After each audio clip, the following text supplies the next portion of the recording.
मी doctor B.M. हिरडेकर. मी शिवाजी विद्यापीठातून परीक्षा नियंत्रक म्हणून निवृत्त झालेलो आहे आणि निवृत्तीनंतरही काही नोकऱ्या मी केलेल्या आहेत आणि महाविद्यालयीन अध्यापनात सुरुवात करताना मीही विनाअनुदानितचे चटके सोसलेले आहेत आणि असं विनाअनुदानित धोरण हे आणि कोणत्या आणि आपल्या सहकार्यांच्या तरुण शिक्षकांच्या वाट्याला येऊ नये अशी माझी इच्छा होती आणि आज मी किरण चव्हाण सरांच्या सारख्या शिक्षकांचं जे कितीतरी वर्ष आता उपाशी पोटाने शिकवत आहेत त्यांचं पुस्तक वाचल्यानंतर विनाअनुदानित या प्रश्नावरती मी गलबलून गेलो. मी अस्वस्थ झालो की हे असं किती काळ आपण चालवणार आहे. एका बाजूला आपण समृद्ध व्हायला लागलेलो आहे, एका बाजूला भारतात अब्जाधीशांची संख्या वाढायला लागलेली आहे आणि दुसऱ्या बाजूला आपले शिक्षक उपाशी आहेत, नर्सेस उपाशी आहेत, आशा सेविका उपाशी आहेत आणि काही मुलंही कुपोषित आहेत. हे भयान वास्तव जे आहे त्याने मी व्यथित होतो कधी कधी आणि मग या परीने आपल्याला काही करता येईल ते करत असतो. पण आजचा हा जो प्रश्न आहे हा खूपच आपल्या सर्वांना व्यथित करणारा प्रश्न आहे. विनाअनुदानित चळवळ किंवा विनाअनुदानित शिक्षण हा जो प्रश्न आहे हा अलीकडे सर्वच पातळीवरती खूपच गंभीर होत चाललेला आहे.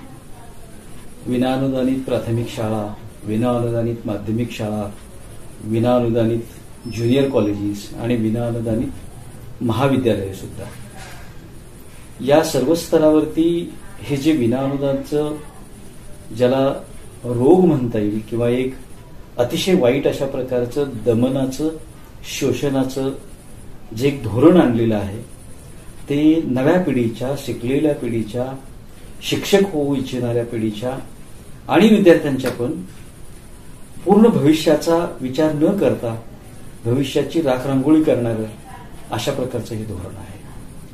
खरं तर मुळातच जगामध्ये 21व्या शतकामध्ये आता आपण जगत असताना ज्या काळामध्ये वेठबिगारी मोडलेली आहे, ज्या काळामध्ये सालगडी नावाची कन्सेप्ट मोडलेली आहे, ज्या काळामध्ये आंतरराष्ट्रीय स्तरावरती शोषण कुठे होत असेल तर त्याच्यावरती लोक आवाज उठवत आहेत, अशा काळामध्ये कितीतरी वर्ष शिकवण्याचं काम करणाऱ्या माणसांनी काहीही 1 रुपयाचं वेतन न घेता काम करावं अशा प्रकारचे हे धोरण जगाच्या पाठीवर कुठे नसेल.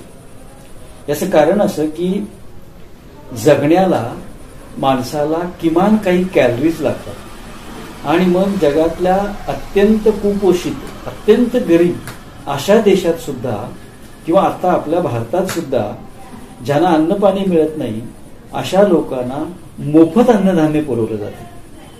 अशी एका बाजूला परिस्थिती आहे आणि दुसऱ्या बाजूला काहीही पैसे न घेता तुम्ही वर्षानुवर्ष काम करा अशा प्रकारचे हे धोरण आणि ते लिगलाइज सिस्टीम मध्ये बसवून एका खात्यात बसवून ते चाललेलं आहे. ही खूप मोठी शोकांतिका आहे आपल्या शिक्षणाची. विशेषतः महाराष्ट्रामध्ये या शोकांतिकेचं वाईट अशासाठी वाटतं किंवा संताप अशासाठी वाटतो की महात्मा फुले, सावित्रीबाई फुले, महर्षी कर्वे, कर्मवीर अशी ही जी मंडळी ज्यांनी स्वतः अतोनात कष्ट घेऊन, अतोनात हाल अपेष्टा सोसून, आपल्या घरावरती तुळशीपत्र ठेवून शिक्षणाची गंगा पुढे नेण्याचा प्रयत्न केला आणि मग मुलं उभी राहिलेली आहेत. हे महाराष्ट्र उभं राहिलेलं आहे. देशात ही मुलं, जगात ही मुलं काम करत आहेत आणि अशा महाराष्ट्रामध्ये, पुरोगामी महाराष्ट्रामध्ये अशा प्रकारचं धोरण चालणं ही अतिशय गंभीर बाब आहे, म्हणजे संतापजनक बाब आहे.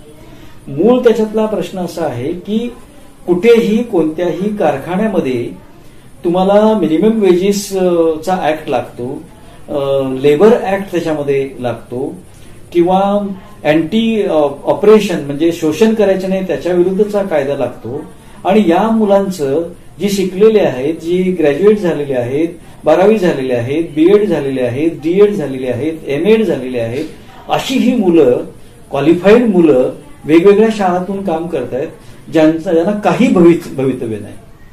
ते पुढे कायम होणार आहेत का नाही भवितव्य नाही, पैसे त्यांना कधी मिळतील, अनुदान कधी मिळेल आणि नोकरी त्यांची कधी सुरू होईल याचं भवितव्य नाही.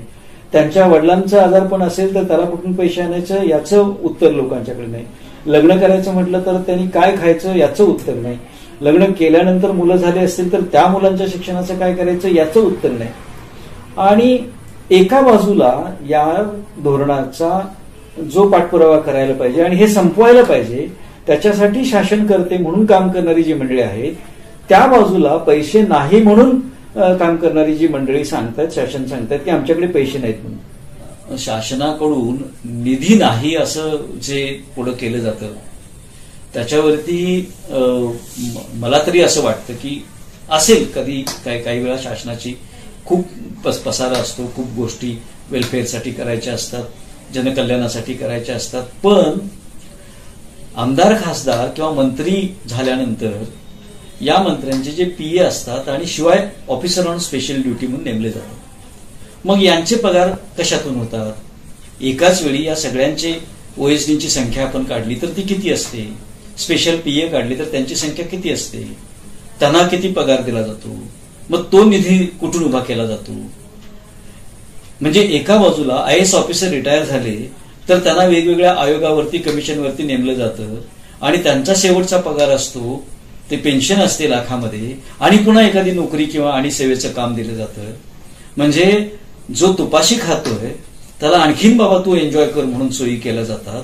आणि जी मुलं आपलं करिअर उभा करण्यासाठी त्यांच्या आयुष्यातल्या उमेदीच्या वर्षातच उपाशी आहेत त्यांना द्यायला पैसे नाहीत.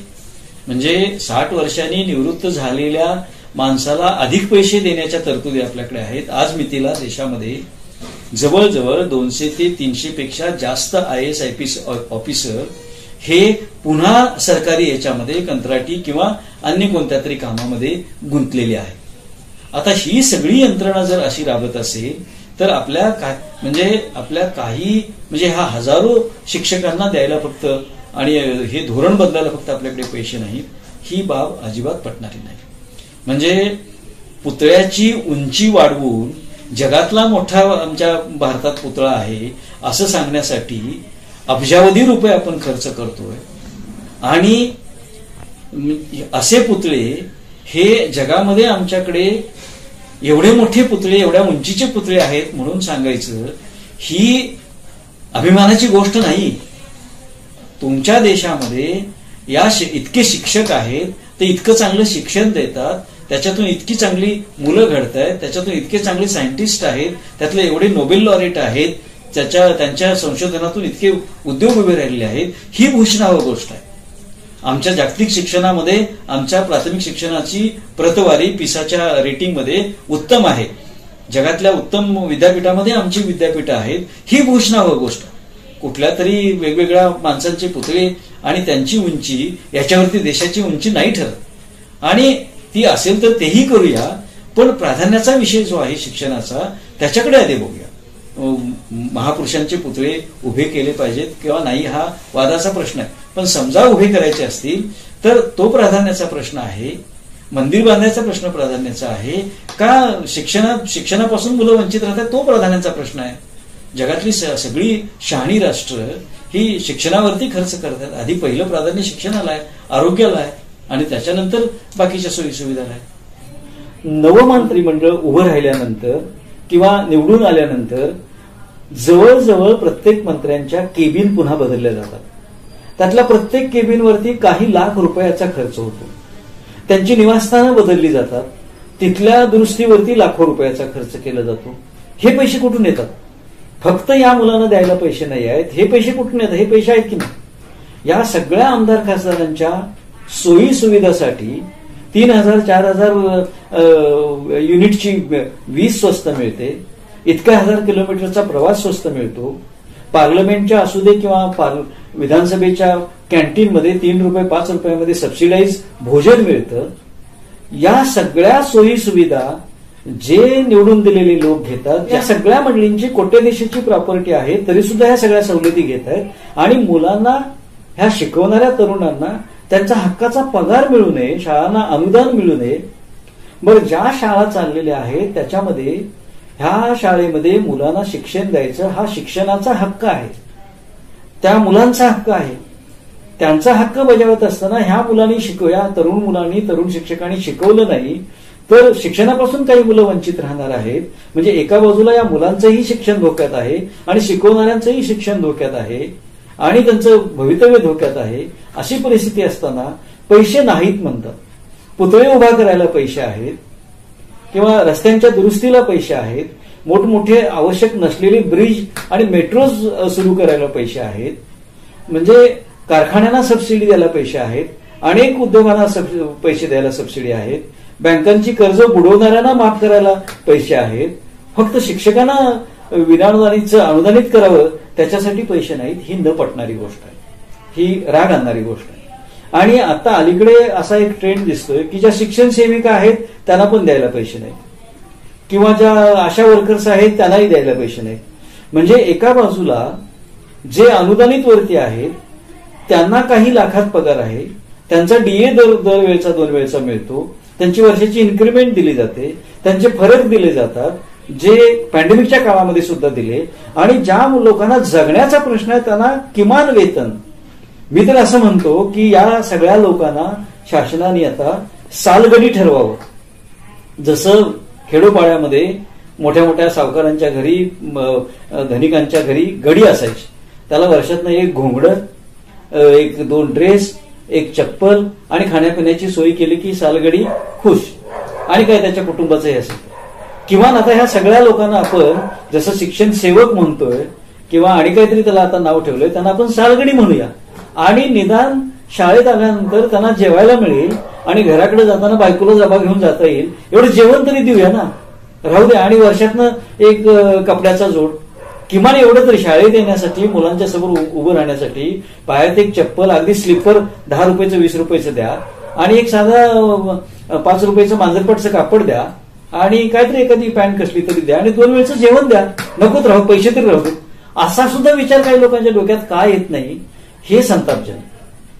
आता आपल्या शासनाचं जे बजेट आहे ते पगारावरती, सरकारी नोकरांच्या पगारावरती, प्राध्यापकांच्या पगारावरती, जे अनुदानित लोक आहेत त्यांच्या पगारावरती आणि पेन्शनरांच्या पगारावरती जातं. मी पेन्शनर म्हणून मला असं सांगावं असं वाटतंय की भले तुम्ही ज्यांची इच्छा आहे अशा पेन्शनरांच्या पेन्शनमध्ये कुठलीही वाढ न करता त्यांना जे डीए 2 वेळा मिळतात ते बंद करा, पण त्यातला निधी तिकडे वळवा.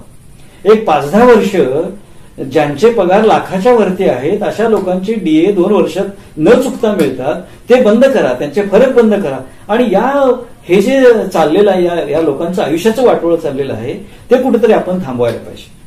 आणि मग आता याच्या पुढे पर्याय या लोकांच्या पुढे असा राहतो, 2च पर्याय राहतात. एक तर यासाठी लढत राहणं, शेतीभाती काही असली तर ती विकणं किंवा परत जाऊन तिथं शेतीभाती करणं. आता सुद्धा जे किरण चव्हाण सरांनी जे पुस्तक लिहिलेलं आहे विनाअनुदानाच्या याच्यावरती, त्या पुस्तकामध्ये जो लेखाजोखा मांडलेला आहे, किती लोक आत्महत्या करतायत, कितीतरी लोक काही वडाभजी चहा वगैरे विकायला लागलेले आहेत, काही लोकांच्या आई वडिलांचे प्रश्न आजारपणाचे निर्माण झालेले आहेत.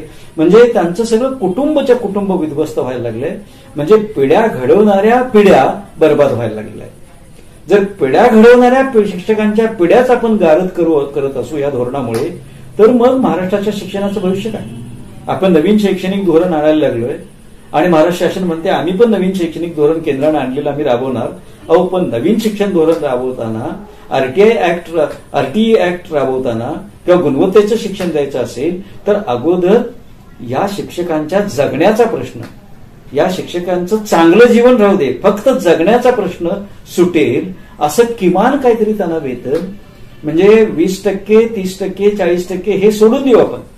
किमान शिक्षकांना जगण्यासाठी international standard, below poverty line माणसाच्या जगण्याला जे काही किमान स्टँडर्ड लागतं त्या स्टँडर्डनुसार तरी काहीतरी आपण देऊया. मग ते 9,000 ठरतील किंवा किमान वेतन कायदा आहे त्यानुसार 10,000 ठरतील, 12,000 ठरतील, एवढे तरी पैसे आपण या. मग ते कुठल्या पट्टीत हे बसवायचं, किती टक्क्याचे, हे आपण नंतर ठरवू.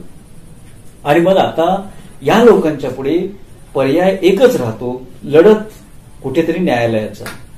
जर जे प्रश्न, आता न्यायालयात जाणं ही सुद्धा गोष्ट सोपी नाही आहे. एक अर्ज सादर करायचा असला किंवा कुठल्याही जिल्हा कोर्टात तुम्ही गेलात किंवा तालुका कोर्टात गेलात किंवा हायकोर्ट आणि सुप्रीम कोर्टमध्ये गेलात तर किमान काही हजार आणि किमान काही लाख सुप्रीम कोर्टात गेला तर एवढी रक्कम हातात घेतल्याशिवाय ब्रीफ हातात घेत नाहीत लोक. अशा ह्याच्यामध्ये या लोकांनी न्यायालयीन लढा लढायचं म्हटलं तरी ते कसा लढणार आहे? किंवा रस्त्यावर यायचं म्हटलं तर शाळेत मुलांना कोण शिकवणार आहे? रस्त्यावर ही मुलं येत आहेत, त्यांच्यावरती लाठीमार होतोय, अमानुष लाठीमार होतोय, उपाशी बसले 10-15 दिवस, तर अधिकाऱ्यांचं त्यांच्याकडे कोणाचं लक्ष नसतं. लोकप्रतिनिधी पण उशिरा कधीतरी कोणतरी अत्यवस्थ झाल्यानंतर त्यांच्यापर्यंत पोहोचतो. अशी इतकं आपण असंवेदनशील कसं काय झालेलं आहे? आणि म्हणून मला असं वाटतं की किमान ज्यांना खूप चांगले वेतन आहेत त्या मंडळींनी पुढे होऊन सांगायला पाहिजे, आपण होऊन सांगायला पाहिजे की आमच्या वेतनातला काही भाग, आमचं ज्या काही वाढी असतील त्या काही काळ थोड्या थांबवून या, आमचेच हे बंधू आहेत, कुठल्या स्तरावर शिकवतात, शिक्षणातले चातुर्वर्ण्य आपण सोडून देऊया. तो खाली शिकवतो तो सगळ्यात साधा माणूस, तो सगळ्यात गरीब वरती विद्यापीठात शिकवतो तो सगळ्यात विद्वान आणि तो सगळ्यात श्रीमंत असला पाहिजे, हे चातुर्वर्ण्य सोडून देऊ. जे चांगले जगतायत त्यांनी, जे जगू शकत नाहीत त्यांनी चांगलं जगायचं राहू दे, ते जगू शकत नाहीत त्यांच्यासाठी काहीतरी त्याग करण्याची अशी ही वेळ आहे. हा एक भाग आहे. पण दुसऱ्या बाजूने शासनानं प्राधान्य कशाला द्यायला पाहिजे? आता तुम्ही आरोग्याला प्राधान्य द्यायचं म्हणताय, तर आरोग्य याच्यातले शिक्षक जे शिकवणार आहेत तेही संपावरती दिसतात, रेसिडेंट डॉक्टर आहेत तेही संपावरती आहेत. म्हणजे आरोग्याला आम्ही प्राधान्य देत नाही, शिक्षणाला आम्ही प्राधान्य देत नाही, मग प्राधान्य देतो कशाला? याने भ्रष्टाचार केला त्याच्यावरती कारवाई केला, कोणी कोणाचं फोन टॅपिंग केलं त्याच्यावरती ती कारवाई केला, पळून गेला त्याला भारतातून त्याला कसं परत इकडे आणायचं, अशा प्रकारच्या प्राधान्य नसलेल्या गोष्टींना आपण प्राधान्य द्यायला लागलोय. आणि आरोग्य आणि शिक्षण ही जी जिव्हाळ्याचे विषय आहेत, प्राधान्याचे विषय आहेत, त्याच्यामध्ये माणसं उभी राहिली पाहिजे, ती मरायला लागलेली आहेत. या दिशेने किमान आता महाराष्ट्रात जे सरकार आहे ते 3 पक्षाचं सरकार आहे आणि त्या पक्षाची तिन्ही पक्षाची विचारसरणी ज्यांनी रुजवली ती सगळीच मंडळी मोठी मंडळी होती, विचारवंत मंडळी होती. यांनी एकत्र येऊन विचार करायचे दिवस आहेत. काही दिवस आपण हे विनाअनुदानित अनुदानित होईपर्यंत, शिक्षण पूर्णपणे अनुदानित होईपर्यंत सर्व स्तरावरचं, एका बाजूला सिनियर कॉलेजमध्ये तोच प्रश्न, जागाच भरत नाही आणि आपण विद्यापीठाची गुणवत्ता वाढवा म्हणतोय, आणि एक मुलगा 2 ठिकाणी 3 ठिकाणी 5-5, 10-10 वर्ष काम करतोय ज्याला पूर्ण पगार मिळत नाही, आणि त्याचाच अगोदरचा माणूस 1.5 लाख 2 लाख वगैरे घेतोय. अशी इतकी विषमता शिक्षकांच्या मध्ये आपण त्यांच्यामध्ये क्लास करायला लागलेलो आहे, त्यांच्यामध्ये वर्ग व्यवस्था आपण वेगळी निर्माण करायला लागलेलं आहे, ज्याच्यातून या शिक्षणाचं भवितव्य शालेय शिक्षणापासून उच्च शिक्षणापर्यंत चांगलं नाही. आपण कितीही मोठ्या गप्पा मारल्या, नवीन पॉलिसीच्या गप्पा मारल्या, आपल्या शिक्षण व्यवस्थेतून चांगली मुलं घडतायत, ती अजून चांगली घडायची असतील तर शिक्षकांची काळजी आपण करायला पाहिजे, डॉक्टरांचीही काळजी करायला पाहिजे, आशा वर्कर्सची काळजी करायला पाहिजे, अंगणवाडी सेविकांची काळजी करायला पाहिजे, नर्सेसची काळजी करायला पाहिजे. म्हणजे हे सगळे सेवा देणारे घटक आहेत, अत्यावश्यक सेवा देणारे घटक आहेत. आणि प्राधान्याने हे धोरण मोडीत काढून, प्राधान्याने काही वर्ष आपण पुतळे उभा करायचं काम थांबवूया, काही वर्ष स्मारक उभा करायचं काम आपण थांबवूया, काही वर्ष काही उत्सव आपण दरवर्षी करतो ते थांबवूया, म्हणजे ज्याच्यातून आपण नको इतका पैसा खर्च करतो, आणि या चांगल्या महत्वाच्या कामाकडे आपले काही फंड्स जर वळवले आणि मग समाजातले काही दानशूर व्यक्ती असतील किंवा काही इंडस्ट्रीज असतील यांच्याकडून काही निधी उभा करता आला वेगवेगळ्या कामासाठी, किंवा त्यांना सांगितलं किंवा काही दिवस तुम्ही सोसा, पण आता फंड आम्ही या बाजूला डायव्हर्ट करायला लागलेला आहे. जसं एखाद्या मोठ्या कुटुंबामध्ये सगळेच भाऊ मिळवत नसतात, पण म्हणून जो मिळवता नाही, जो लोळापांगळा आहे, तो केव्हा तरी एकदा मरून जाऊ दे म्हणून बाकीचे भाऊ काय त्याला वाऱ्यावर सोडत नाही. शिकवणाऱ्या माणसाला मात्र पगार नाही. म्हणजे ड्युटीवर जाणाऱ्या पोलिसाला अशा प्रकारच्या ड्युटीज असतात, जो पगारी नोकर तिथे असतो, आणि प्रत्यक्ष मुलांना शिकवणारा, उपाशी शिकवणारा जो माणूस आहे त्याचा पगार द्यायला आमच्याकडे पैसे नाहीत. हे कोणत्याही शासनाला सांगणं, जाहीरपणे सांगणं ही लांछनास्पद गोष्ट आहे, ही शरमेची गोष्ट आहे. ही आपल्या सर्व फुले, सावित्रीबाई, कर्मवीर, महर्षी कर्वे ही सगळीच मंडळी, अगदी टिळक, आगरकर, ही सगळी ज्यांनी शिक्षणासाठी सगळं पुढं हे केलेलं आहे, या महाराष्ट्रामध्ये अशी जी मंडळी शिक्षणाची तळमळ असणारी होती, या सगळ्या मंडळींचं नाव सांगायला आपण पात्र नाही, अशी ही परिस्थिती आहे, इतकी गंभीर परिस्थिती आहे. त्यामुळे हा प्रश्न शासनाने, समाजातल्या धुरीणांनी विचारवंतांनी, वृत्तपत्राच्या संपादकांनी वेगवेगळ्या ठिकाणी तो मांडला पाहिजे, त्याचं गांभीर्य मांडलं पाहिजे आणि तो मुलांच्या भवितव्यासाठी, पुढे घडणाऱ्या पिढ्यांच्या भवितव्याच्या दृष्टीनं पण महत्वाचा आहे. कारण असं झालं नाही तर याच्यातूनच गुन्हेगारी, याच्यातूनच समाजाचं स्वास्थ्य बिघडतं. ते समाजाचं स्वास्थ्य न बिघडू देणारा वर्ग म्हणजे एक आरोग्याचं काम करणारा सेवक आणि एक शिक्षणाचं काम करणारा सेवक. एक चांगला शिक्षक किमान 100-200 चांगली मुलं शिकवली तर किमान काहीतरी 40-50 गुन्हेगार जे होणार आहेत शाळा न शिकल्यामुळे, ते समाजात न घडता चांगले नागरिक घडणार आहेत. या दृष्टिकोनातून, समाज स्वास्थ्याच्या दृष्टिकोनातून, महाराष्ट्राच्या उभारणीच्या दृष्टिकोनातून, देश उभारण्याच्या दृष्टिकोनातून आपण या प्रश्नाकडे गांभीर्याने बघायला पाहिजे. आणि जर हा प्रश्न शासन सोडवण्यासाठी हातबल असेल तर मग समाजातल्या लोकांनी, जे वेलपेड आहेत त्या लोकांनी, इन्क्लुडिंग पेन्शनर्स किंवा जे चांगले आपलं योगदान देऊ शकतात त्या लोकांनी मग या मुलांना, या तरुण शिक्षकांना कसं जगवायचं याच्यासाठी काहीतरी आवाज उठवायला पाहिजे आणि पुढे यायला पाहिजे. कारण हा प्रश्न आपला सर्वांचाच प्रश्न आहे. बऱ्याच वेळा आपण असं म्हणतो की माझ्या दारापर्यंत प्रश्न आलेला नाही. कदाचित तुमचा नातू किंवा तुमचा पंतू एखाद्या पेन्शनरचा हा शिक्षण घ्यायला जाईल, त्यावेळी त्याच्या शाळेतला पालक जर तो विनाअडचणीतवरती शिक्षक असेल तर तो त्या पालकाला सांगेल की बाबा रे, माझ्या पोटात आता काही नाही आणि तुझ्या मुलाला मी एवढंच शिकवू शकतोय किंवा आजचा तास मी सोडून दिलेला आहे. असे दिवस आलेले आहेत, असे दिवस येत आहेत आणि अजून पुढे असंच चालणार असेल तर या शिक्षकांनी काय करायचं? मग त्यांनी घेतलेल्या पदव्यांचं काय करायचं? त्यांनी घेतलेल्या डीएड बीएड या पदव्यांचं काय करायचं? त्यांनी त्या पदव्या विद्यापीठांना परत करायच्या काय? मागेच परवा अभय बंग वगैरे अशा सारख्या मोठ्या लोकांनी दिलं होतं की जर विद्यापीठाच्या पदव्या जर नोकऱ्या देत नसतील तर या लोकांनी करायचं काय? त्यांनी पदव्या परत करून शिकायला झालेला खर्च तरी परत मागावा आणि घरात जाऊन शेतीभाती काहीतरी करत बसावं. आणि ही सगळी मंडळी जी काम करत आहेत ही सगळी मध्यम वर्गातली, निम्न मध्यमवर्गीय, गरीब कुटुंबातली, अल्पभूधारकांची अशी ही सगळी मुलं आहेत ज्यांची शिकण्याची क्षमता आहे. ते कुठेतरी काही जण इंजिनिअरिंगला गेलेले आहेत, काही जण कुठेतरी मॅनेजमेंट काहीतरी असा कोर्स करतायत, स्पर्धा परीक्षाकडे काहीतरी करतायत. त्यातलं काय होत नाही म्हणून इकडे D Ed B Ed MA NET SET असं काहीतरी ही मंडळी करतायत आणि कुठेतरी आपला पाय रोवायचा प्रयत्न करतायत. या शिक्षकांना महाराष्ट्र शासनानं वाऱ्यावर सोडून चालणार नाही.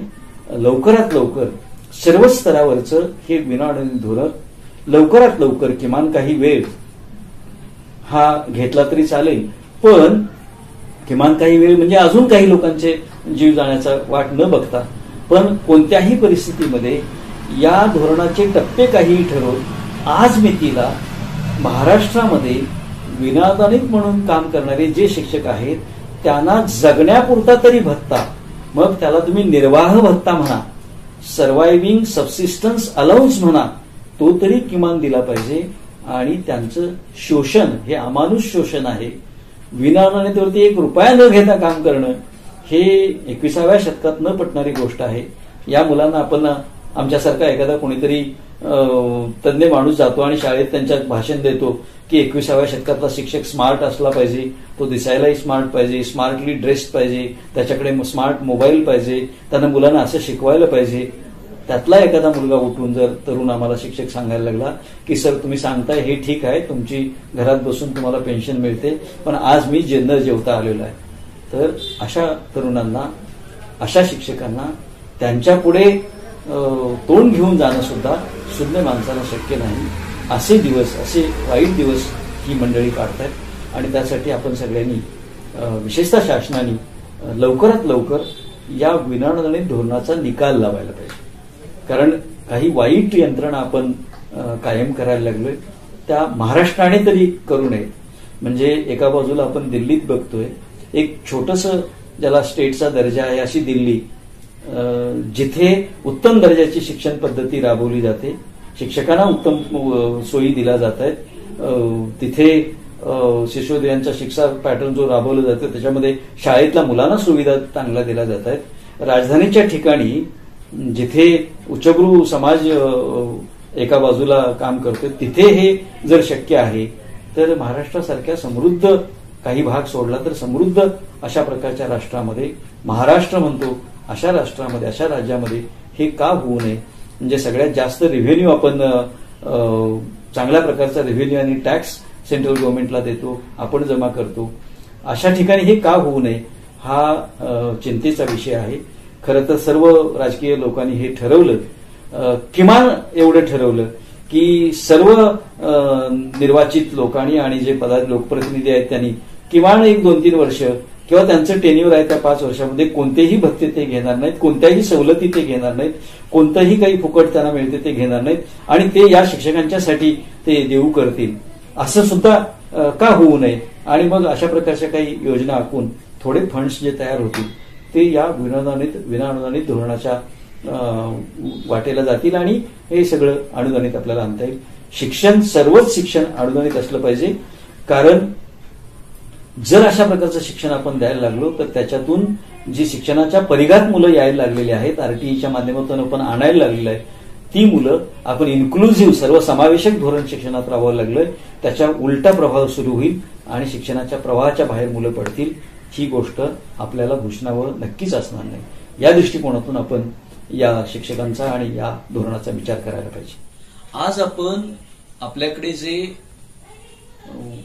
अगदी परदेशातल्या काही विचारवंतांनी, तज्ज्ञांनी, त्याच्यामध्ये अल्फ्रेड ओवेन असतील किंवा कार्ल मार्क्स असतील किंवा आणखीन अनेक तज्ज्ञांनी आणि आपल्याकडे आंबेडकरांनी कामगारांसाठी, महिला कामगारांसाठी जे कायदे केले, हे कायदे आज आपल्याला त्यातला फॅक्टरी ऍक्ट, लेबर लॉ हे कायदे, मिनिमम वेजेस ऍक्ट हे कायदे असे आपल्याला सांगतात की कामगारांना किमान वेतन दिलं पाहिजे. हे कशासाठी दिलं जातंय तर ज्यावेळी एखाद्या माणसाला आपण विनावेतन काम कर म्हणून सांगतो त्यावेळी त्याचा घटनेने दिलेला, संविधानाने दिलेला जगण्याचा हक्कच हिरावून घेतो. राईट टू लाईफ आपण घटनेने दिलं. मग या सगळ्या शिक्षकांचा राईट टू लाईफ आपण हिरावून घेतोय का? म्हणजे किती वर्षे त्यांनी विनाअनुदान काम करायचं आहे, किती वर्ष वेतनाशिवाय काम करायचं आहे आणि मग जगायचं कसं, त्यांनी शिकवायचं कसं हा नंतरचा प्रश्न आहे. म्हणजे या देशामध्ये जगण्याचाच हक्क या शिक्षकांचा आपण चॅलेंज करतोय की काय, अशी परिस्थिती निर्माण झालेली आहे आणि ती सगळ्याच विचारवंतांनी आणि शासनकर्त्यांनी गांभीर्याने लक्षात घेण्याची गोष्ट.